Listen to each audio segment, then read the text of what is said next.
thời kỳ chiến tranh, cho nên là số nữ thì chỉ có vài người thôi, nhưng mà cuối cùng mọi người cũng gọi là cũng vì cái thời gian đó thì khó khăn trong chiến tranh, cho nên là họ cũng tạo ngôn tiếng đàn. Với riêng tôi là từ Văn Điển dạy học về, tôi vẫn tiếp tục lên tận Cao Bá Pát để học thầy đàn chuẩn, cho nên được cái ngạch thầy đàn chuẩn tặng bác sĩ, tặng bản nhạc ngày xưa nổi tiếng, rất là bản tuổi chân tài đấy ạ. Vâng.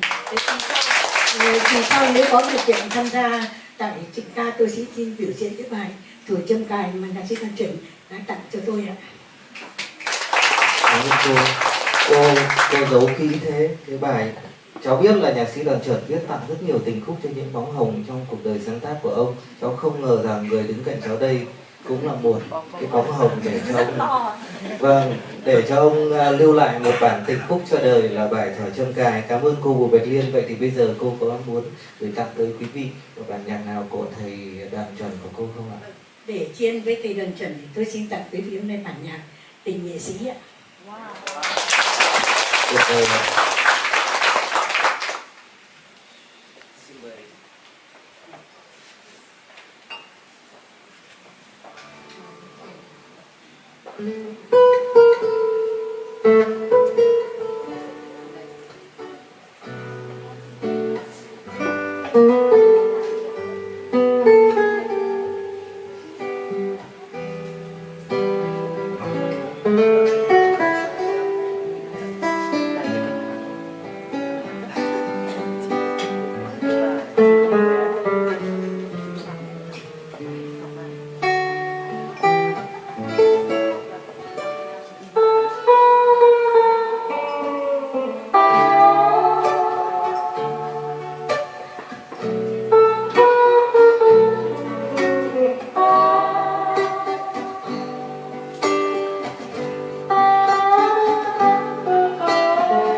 Thank you.